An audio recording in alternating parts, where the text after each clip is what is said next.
립스틱에서 쇼트까지 우리의 행동을 지배하는 경제 이야기. 감정경제학 조원경 제6강 애착이 부르는 편견과 삽질. 애착과 집착을 구분할 시간. 소유물에서 느끼는 애착. 고인이 된 에드워드 존 보울비는 영국의 심리학자, 정신과 의사, 정신분석학자이다. 그는 동물행동학을 인간 발달에 적용한 대표적인 인물로 애착에 관한 권위 있는 연구를 통해 사랑의 개념을 설명한 것으로 유명하다. 그의 정의에 의하면 애착이란 삶에서 특별한 사람에게 느끼는 강력한 정서적 결속을 말한다. 양육 초기 어머니와 아기 사이에 발생하는 애착의 질과 유형은 인간의 전 생애에 걸쳐 지대한 영향을 미친다. 애착은 사랑할 수 있는 능력과 관련이 있기에 보울비는 생애 초기에 아기가 어머니에 대한 확고한 애착이 없다면 누군가를 사랑하는 능력에 문제가 생긴다고 봤다. 어머니는 적절한 잡아줌과 놓아줌으로 아기가 함께 있음과 홀로 있음, 의존과 독립, 안정과 자유, 쉼과 탐색에 있어 균형을 잡도록 도와주는 주체가 된다. 귀금속 매장을 지나가는 한 여인이 추억의 연인을 떠올린다. 그가 사준 목걸이를 오랜만에 목에 걸고 왔는데 팔아버릴까 생각하다 망설인다. 아무래도 소중한 사람에게 받은 물건이라 정이 들었다.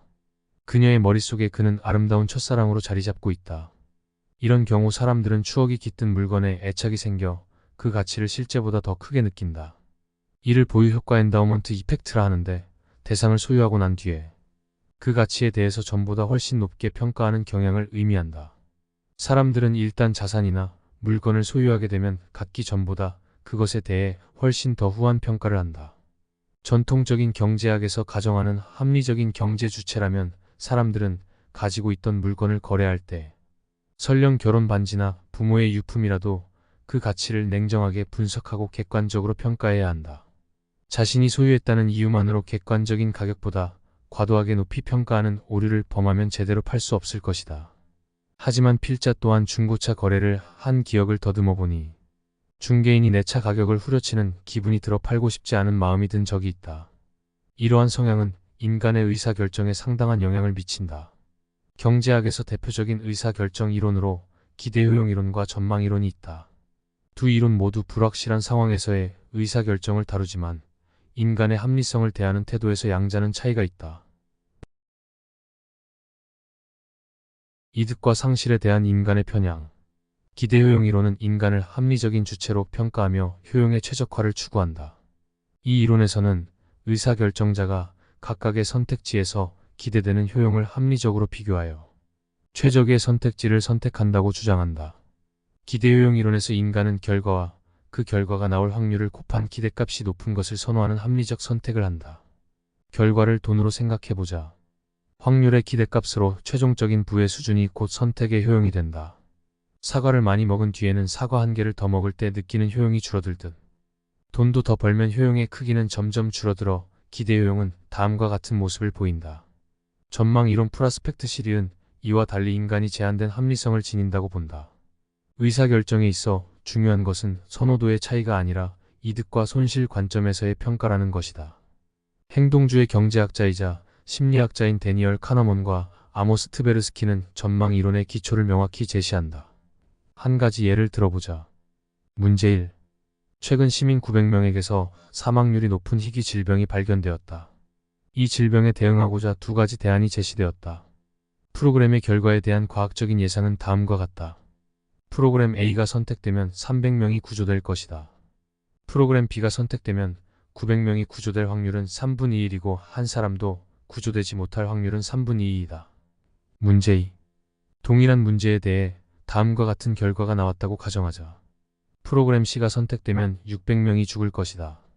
프로그램 D가 선택되면 어느 누구도 죽지 않을 확률은 3분의 1이고 900명이 죽을 확률은 3분의 2이다. 기대효용 이론에 따르면 A와 C, B와 D는 확률에 대한 결과값이 동일하기에 선택을 할 때 차별점이 없는 대안이다. 그러나 전망 이론에 따르면 대부분 사람들의 선택은 위험 회피 성향을 지닌다.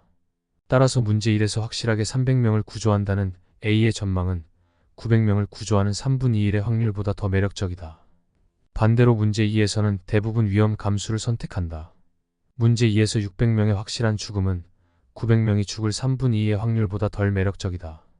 이익을 포함하는 선택은 주로 위험 회피로 이어지고 손실을 포함하는 선택은 주로 위험 감수로 이어진다. 사실 두 문제의 유일한 차이는 문제 1에서는 결과가 구조된 사람 수로 표현된 데 반하여 문제 2에서는 결과가 죽은 사람 수로 표현된 것뿐이다. 결국 동일한 두 문제지만 사람들의 선호도는 표현 방식에 따라 전혀 달라진다. 대학생을 대상으로 한 연구에서 72%는 프로그램 B보다 프로그램 A를 선택했다. 78%는 프로그램 C보다 프로그램 D를 선택했다. 왜 이런 현상이 벌어졌을까?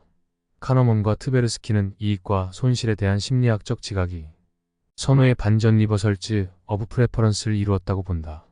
손실에서 입는 상처의 정도가 이익에서 얻는 기쁨의 정도보다 더 크고 심하다는 것이다. 이번에는 무조건 1억 5천만 원을 잃게 되는 대안과 3억 원을 잃을 수도 있지만 발생 가능성이 60%인 대안 두 가지 중에서 하나를 선택해야 한다고 가정해보자. 산술적으로 기대값을 계산하면 손실 금액이 3억 원이며 발생 가능성이 60%인 이 안의 기대 손실은 1억 8천만 원으로 1억 5천만 원 손실이 발생하는 이란보다 크다. 그러므로 무조건 1억 5천만 원을 잃게 되는 이란을 선택하는 편이 합리적이다. 하지만 대부분의 사람들은 3억 원을 잃을 수도 있지만 발생 가능성이 60%인 이 안을 선택한다. 카너먼은 사람들이 더 적은 확실한 손실보다 손실이 더 높을 수도 있는 불확실한 대안을 선택한다고 말한다. 손실에 대한 선택을 할 때는 오히려 위험을 선호하는 경향을 보인다는 것이다. 그는 사람들이 위험 기피적이기보다 손실 회피적으로 행동하며 확실한 손실을 피할 가능성이 있다면 기꺼이 위험을 감수하는 선택을 한다고 주장했다. 이런 경우 사람들은 확정된 손실을 줄이기보다는 도박을 할 가능성이 커진다. 투자를 할 때 언젠가 손실이 만회될 것이라고 믿고 손절매를 하지 않아 더 큰 손실의 구렁텅이로 빠지는 것도 이러한 성향에 기인한다. 사실 이는 프레이밍 효과와도 관련이 있다. 프레이밍 효과는 틀짜기 효과 혹은 구조화 효과라고도 불리는데 동일한 사건이나 상황일지라도 어떤 틀에 의해 정보가 제공되는지에 따라 전달받은 사람의 태도나 행동이 달라지는 것을 말한다. 합리적인 사람은 동일한 정보를 다른 말로 표현하더라도 선택을 바꾸지 않아야 한다. 하지만 사람은 생각보다 합리적인 선택을 하지 못할 때가 많다.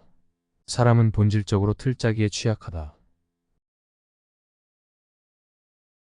단내림과 보유 효과. 단내림 효과는 애착으로 인해 실제 가치를 과대평가하는 현상으로 카너먼의 기준점 개념과 관련이 깊다. 이 이론에 따르면 선택의 기대 효용을 계산하기 위해서는 기준점을 설정해야 하며 이는 결정에 큰 영향을 미친다. 기준점을 어디에 두느냐에 따라 가치 판단이 달라지며 이는 단내림 효과라고도 불린다. 초기 정보에 집착하게 되어 합리적인 판단을 내리지 못하는 경향이 있다. 따라서 사람들은 특정 의견이나 이미지에 노출되면 새로운 정보를 수용하기보다는 기존의 판단 범위 내에서만 수정하게 된다. 단내림은 특정 기준이나 이미지로 작용하여 우리의 판단을 제약한다. 예를 들어 현재 자산 상태가 기준점이 되면 이익과 손실에 따른 선택 결과가 달라진다. 전망 이론에 따르면 같은 금액의 수익과 손실의 절대값은 동일하게 보이지 않으며 손실은 더 큰 고통을 주는 경향이 있다. 카너먼은 손실로 인한 아픔이 이득보다 2배 이상 크다고 주장했다. 이러한 이유로 사람들은 손실을 회피하기 위해 큰 위험을 감수하기도 한다. 주식 투자에서 손실을 경험한 후 본전을 회복하면 즉시 주식을 처분하는 경향이 강해지며 이는 손실 회피 성향 때문이다. 장기간의 주가 하락으로 고통을 겪은 투자자들은 손실 경험이 주는 두려움 때문에 서둘러 주식을 매도하게 된다. 행동 재무학에서는 이를 처분 효과 디스퍼지션 이펙트라고 한다. 주가가 계속 오를 경우 이익을 놓칠 수 있지만 손실의 고통이 더 크기 때문에 결국 빠르게 매도하게 되는 것이다. 또한 투자자들은 떨어진 주식은 언젠가 다시 오를 것이라 믿고 오르는 주식은 빨리 처분하는 경향이 있다. 이는 평균 회귀의 함정으로 결과적으로 틀릴 가능성이 높다. 손실을 회피하고 싶은 마음에 오히려 이익을 주는 주식을 매도하게 되는 상황이 발생한다. 투자라는 항해에서 멀쩡한 배를 버리고 불안정한 배를 타는 것과 같다. 원금을 보장받고 싶다면 주식보다는 예금이나 적금을 선택하는 것이 더 나은 전략일 것이다. 결론적으로 단내림 효과는 개인의 판단과 선택에 큰 영향을 미치며 손실 회피 성향은 투자 결정에 있어서 중요한 요소로 작용한다. 이러한 심리적 요인을 이해하고 잘 활용하는 것이 성공적인 투자에 도움이 될 것이다. 자기 과신과 편애에서 벗어나기. 애착이 과도해지면 자기 과신으로 이어질 수 있다. 자기 과신은 개인이 자신의 능력이나 지적 수준을 실제보다 과대평가할 때 발생하며 이는 투자 결정에 부정적인 영향을 미칠 수 있다. 예를 들어 투자자가 자신의 능력을 과신하면 높은 수익을 기대하며 비이성적인 결정을 내리기 쉽고 이는 실패의 확률을 높인다. 또한 시장 참여를 결정하기 위해서는 명확한 정보가 필요하지만 긍정적인 정보가 많아질수록 시장은 이미 많이 상승해 있을 가능성이 크다. 반대로 시장이 바닥을 형성할 때는 불확실성이 가장 크기 때문에 똑똑한 투자자들이 참여하기 어려워지며 이는 똑똑한 자존심이 작용하기 때문이다. 워런 버핏은 경제학자들의 예측에 의존하지 않고 기업의 실제 성과에 집중한 결과 성공적인 투자를 이뤘습니다. 그는 경제 지표가 투자에 필수적이지 않다고 주장하지만 환율이나 금리와 같은 요소도 기업 수익성에 영향을 미치기 때문에 무시할 수는 없다. 따라서 투자자는 경제 지표를 참고하되 시장과 기업을 관찰하는 데 집중해야 한다. 경제학에서는 효율성과 형평성을 모두 중요시하지만 주식시장에서는 효율성이 더 큰 의미를 갖는다. 투자자는 기업의 성장 가능성, 매출 및 영업이익 증가율 등을 객관적으로 평가해야 하며 애착이 강할 경우 편견에 빠져 사안을 왜곡할 수 있다. 마케팅에서는 소비자의 애착을 활용하는 전략이 중요하다. 소비자에게 이익을 나누고 손실은 합쳐서 제시하는 방법이 효과적이며 써보고 결정하세요라는 접근법은 소비자가 제품에 애착을 느끼도록 유도한다. 이는 소비자가 제품을 소유하게 되면 반품하지 않을 가능성을 높이는 전략이다. 마지막으로 애착과 집착은 서로 다르지만 쉽게 분리할 수 없다. 집착은 부정적인 감정을 유발하며 이를 극복하기 위해서는 건강한 애착 관계를 형성하는 것이 필요하다. 사랑과 투자는 비슷한 점이 많으며 두 경우 모두 평정심을 유지하는 것이 성공의 열쇠이다. 따라서 투자에서의 과감한 손절매는 사랑에서도 필요할 수 있음을 강조한다. 이상으로 감정경제학 제6강 애착이 부르는 편견과 삽질이었습니다.